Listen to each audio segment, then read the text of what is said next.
Hi, boys and girls. I'm Barney. And I'm Sherry. And we're the coldest campers ever. ever.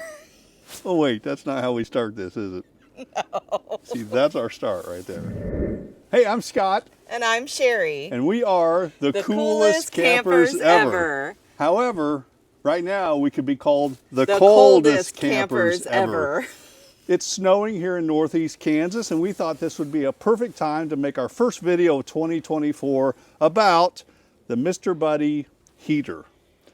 So we got this thing last fall because we were trying to camp as long as we could before winter, and we used it in a weekend in late October, I think it was, maybe early November. I think it was November. Yeah, and Sherry was with me the first night. We were together the first night. The second night I was by myself.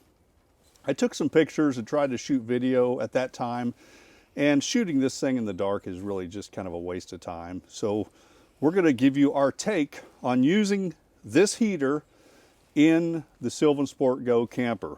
What were your thoughts? Well, I think as he was saying, it was early November. And so the temperature during the day was about 60. And then in the evening, it did get down to, I believe it was 31 when we stepped into the camper. We checked the temperature of it to step into the camper. It was 31 degrees. So significantly cold enough to test this. Is it a little buddy or a big buddy? Yes. This buddy out. We'll put a link in the description down below so you know which one this is exactly, but they're all over the internet. Yeah, it was, and it did the job. We hooked it up, turned it on, and it did the job. It definitely warmed up our Sylvan Go to about 60 degrees, about to the daytime temperature. And honestly, the only thing that I would say was a negative, not even really a negative, but just maybe an inconvenience, is that if you're hooking it up to one of these smaller propane containers, it's going to run out 2-ish hours, 2 to 3 hours. And so then suddenly you wake up and you're like, oh, this thing is not still working. It is cold in here. So we had extras, and Scott was great. He just popped it back in there, turned it back on, and it was fine. But maybe not so great because it won't just turn on and stay on and keep you warm all night. Yeah, so it clearly wasn't terribly cold that weekend we were out. It did get down to 31, which is pretty cold if you're in a Sylvan Sport Go and don't have any extra heat. We have the sleep system mattresses and sleeping bags from Sylvan Sport, which worked great. But we also had, I want to note, we had a couple of thermometers in the tent, so we knew how cold it was when we got in and how much it warmed up. So it went from about 31 degrees at its coldest to about 60 degrees in about 30 minutes. But the issue, like Sherry said, is you're swapping out these 1-gallon propane containers. The first night we went through 2. It wasn't quite as cold the first night we were there. And so I could sense when that thing went off, and I let it go for about as long as we could stand it before I plugged another one in. The third night I was there by myself was the colder of the 2 nights, and I went through 3 of these cans. So we went through 5 1-gallon propane tanks in 2 nights. So that's just not very practical. Now, I'm going to show some B-roll images of this. You can use a bigger propane tank with it, with an external hose. I'm not sure Mr. Buddy or Mr. Heater recommends that. I think they do, but people have done that. We haven't tried that because I think it's a little bit problematic to use one of those big tanks and this and have it all in your camper. I think what we're going to do if we camp when it's really cold again is just go to an electrical site and plug in an electric heater.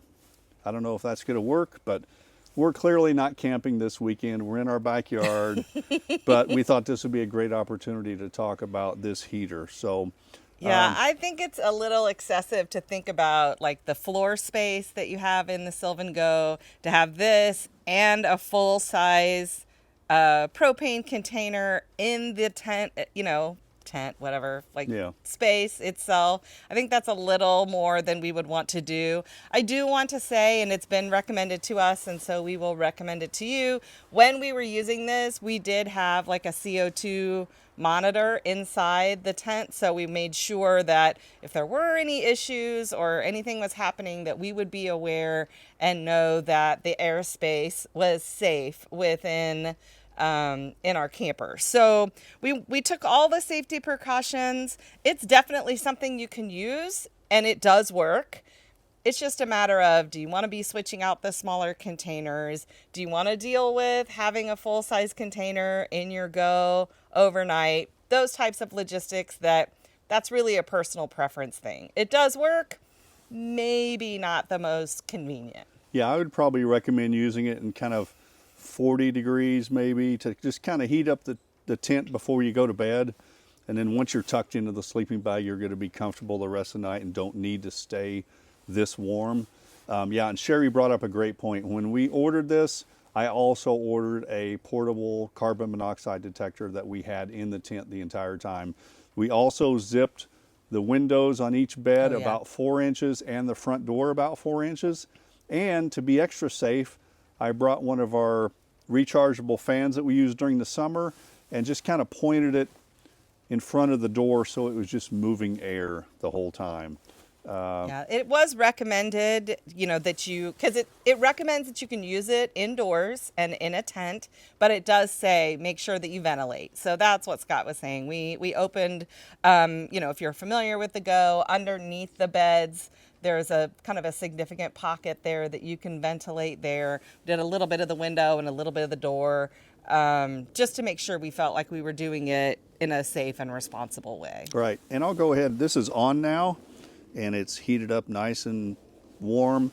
Some people put fans on the top of these, and the heat generates the spinning of the fan, which would be nice. Again, I don't think we're going to go that far because we're not going to use this when it's snowing out. We won't be camping like this, and if we are, we're using electrical hookups. And I guess it could be used if you're just sitting outside of your Go and wanting to enjoy a nice night. It's too wet on the ground to really get a good campfire going or something like that, but you do want to be outside, have a couple of drinks, enjoy the night sky together, but it's a little chilly. This probably would do the trick. Just kind of warm up your space a little bit, enough so that you could just enjoy the nice night. Yeah, great point. And I also bought the little bitty round one. I forgot the names of all these things. This is the portable buddy. The other one was a little buddy. I'll put a link in the description to that one. I sent it back because this one was cranking out enough heat, and frankly, with having to change so many containers, I wasn't even going to get a review or keep the other one. So I think they both work great. It's just depending on how cold you want to get and how many propane tanks you want to go through. So I'll show you how to light this thing. It's super easy. Turn it to the pilot setting. And there's plenty of videos about this, so we're not going into great detail. Press that down. The pilot light lights down there. And then turn it all the way to high, and it'll heat up the element right there. Super easy. Literally from the first time I tried to light this, it worked perfect. Yeah, it's started every single time that we've, tested it in the space, tested it for here. Like every single time, it lights right up. Yep. So I think that's about it. Like I said, it's a good product. It does exactly what it tells you it's going to do. It's just a matter of you figuring out whether or not the logistics are what works for you and how you want to be camping and sleeping through the night. So if you like this video, give it a big thumbs up, subscribe. We appreciate everybody who's subscribed so far, the end of 2023, and we look forward to really growing this channel in 2024. So Sherry, you got a little bit of dandruff in your hair. I probably have a little here too. A little bit of snow. Hey, yeah, you know what? That's how it works when you're, what we do for love, right? Yeah. We're here. But anyway, happy 2024. Happy New Year. We hope that you are well and had a wonderful holiday season. And we can't wait to see what 2024 has in store. And we hope you'll come along with us. Let's go make a snowman. See ya. we go. Ready? Hi, boys and girls. I'm Barney, and I'm the coldest camper ever. Oh, wait, that's not going to work. Take two.